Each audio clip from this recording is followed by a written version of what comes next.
Okay, here we are. It's December 29th, 2016, the end of the year.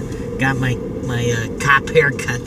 Repo Man's dressed as kind of square. You dress kind of square, people think you're a cop. People think you're a cop, they think you're packing something. The only problem is I got the double chin, so I don't really look like a cop. I look like a fat security guard. But I was a fat security guard, so I don't mind looking like a narc. I don't mind looking like a narc. You know what I mean? I prefer it, in fact. It's better, because if you are up to anything, and you look like a cop, nobody suspects anything's going on. Everybody thinks everything's kosher. But P.O. Box has been closed. Safe deposit box at the bank has been closed. So now I have all these extra, offloading these keys and offloading these yearly debt, or not really a debt obligation, but it's like $100 a year for each of these objects, and you can basically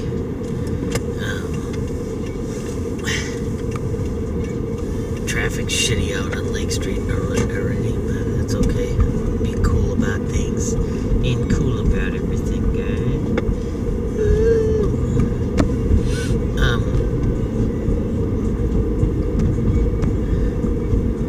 It just feels good to have everything taken care of, where you got no more loose ends. Where everything, even though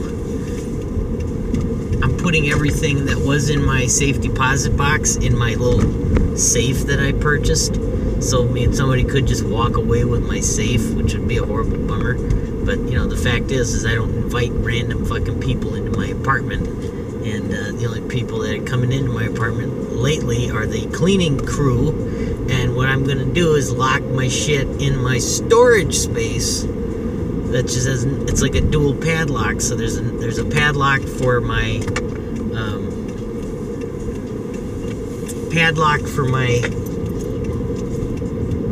storage, and then on top of that there's my safe, which is fireproof, and I could even hide that in a Rubbermaid bins and Rubbermaid containers and stuff like that to keep my shit even more like tucked away and secure from attack.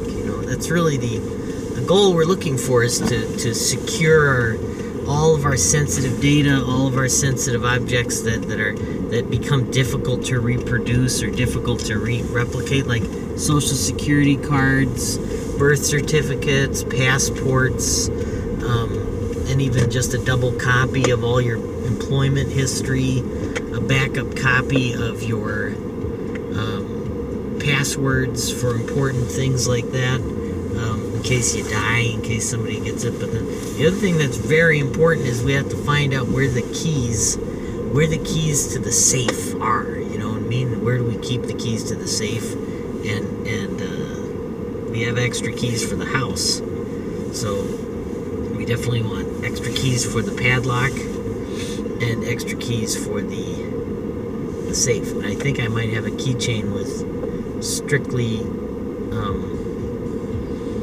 keys. So you have one lockbox, you open up one lockbox, and there's a key to get into another lockbox, and then inside that lockbox is another safe. So you really would need about 3 different keys to access the kingdom, the keys to the kingdom.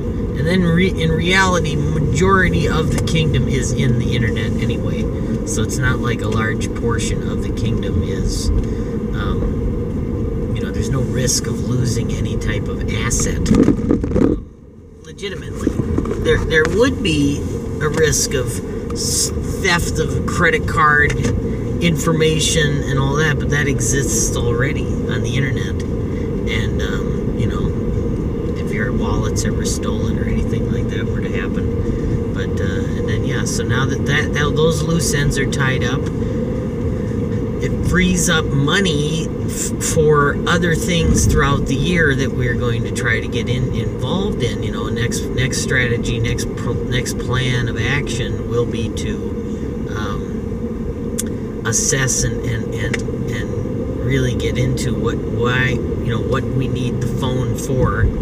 What do we need the Verizon account for? But the fact is, the Verizon isn't that expensive for me personally. It's not like $60 for a phone isn't that big of a deal. And with the rollover data, with the carryover data, I kind of like it. I'm very happy with Verizon coverage. It went over the entire country and internationally. And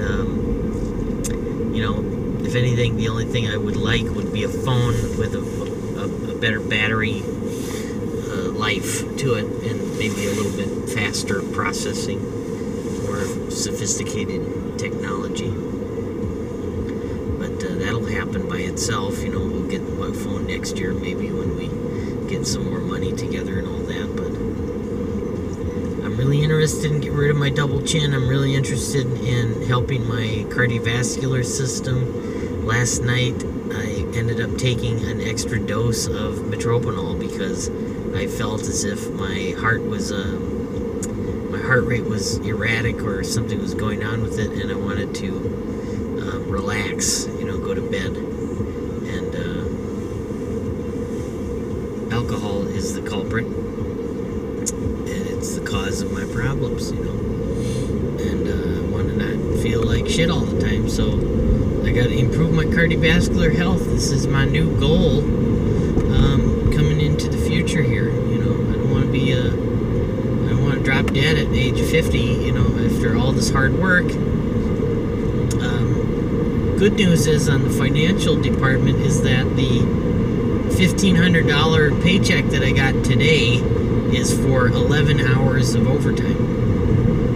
So that means that, I would only really realistically have to work about 5 hours a week overtime in order to reach my $1,500 take-home goal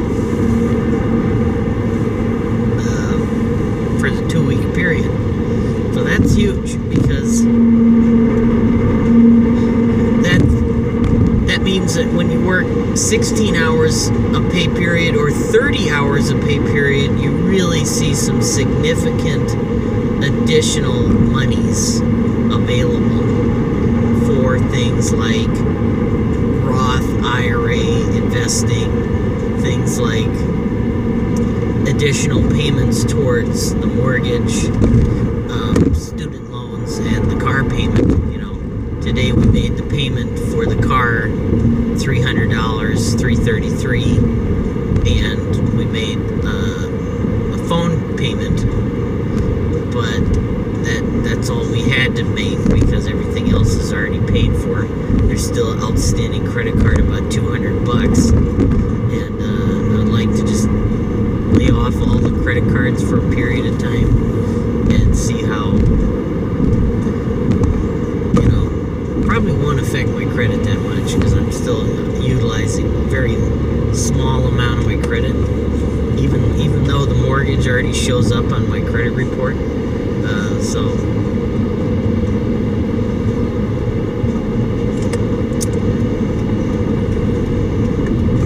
the goal would be, of course, to not get into trouble. That's our main mission. And also that extra overtime that we would work it's what's going to pay for these vacations. It's what's going to pay for the hotel rooms and the planes and all this other stuff.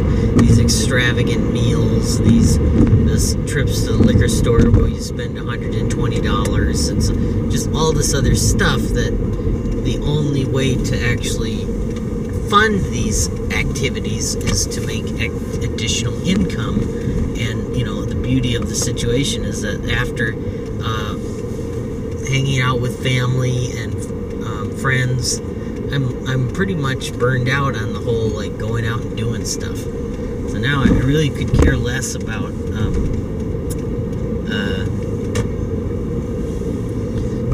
going anywhere and doing anything. There's nothing I need to do, except I forgot to go to the grocery store while I was over on the south side of Minneapolis. But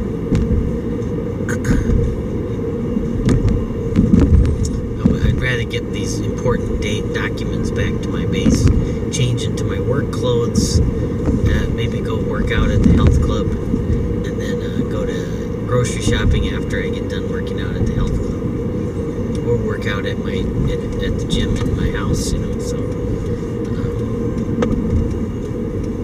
there is a temptation after going to the LA Fitness the other day and having the LA Fitness be closed, or the hot tub be broken again.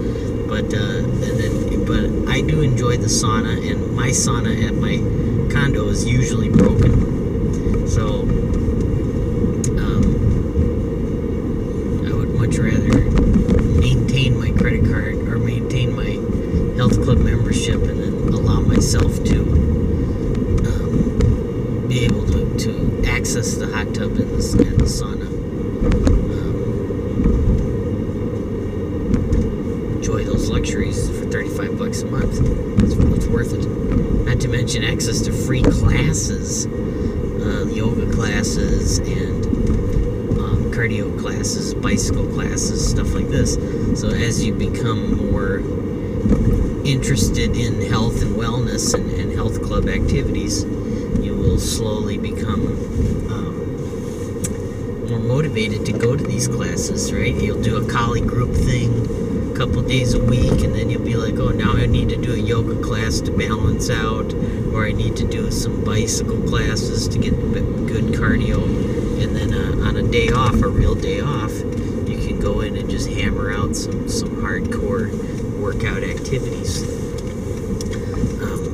You know, at current, it might be a better idea for me to take Tuesdays off and then work Monday nights and Wednesday nights, and take your one day a week off, be Tuesday, and then you can still do the $5 movie theater,